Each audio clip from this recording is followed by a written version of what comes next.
ঠিক সেই সময় মায়ের যে সমস্ত ভক্তরা ঘট ডোবাতে যাবে বলে রেডি হয়েছিল তাদের সকলে নেচে উঠেছিল, আর তোমরা সেটা এবার দেখে নাও।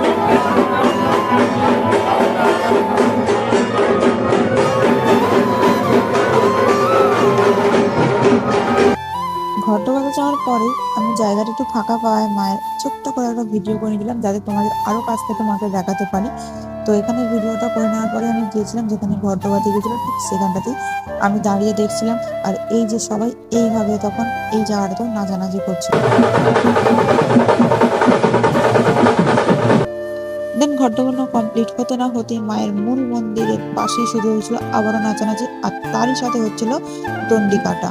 তো এখানে মায়ের ভক্তরা মাকে ভালোবেসে দণ্ডি কাটছিল, আর মাকে প্রণাম করে আমি চলে গিয়েছিলাম যে সমস্ত ছোটখাটো দোকানগুলো বসেছিল সেইখানে ঘোরাঘুরি করছিলাম। আর ঠিক তারই পরে চলে গিয়েছিলাম বাবা মহেশ্বরের কাছে। তো মহেশ্বরের কাছে গিয়ে ভালো করে একটু প্রণাম করে একটা ভালো বর চেয়ে নিলাম। আর দেন দেখা হয়ে গিয়েছিল এখানে এই যে মধু দাদার সাথে।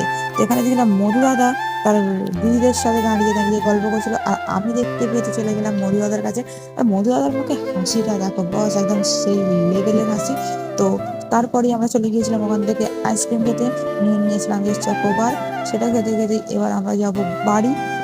আর ততক্ষণ তোমরা আর কি করবো, ভিডিওটা দেখতে থাকো, ভালো লাগলে অবশ্যই একটা লাইক কমেন্ট করে দিও।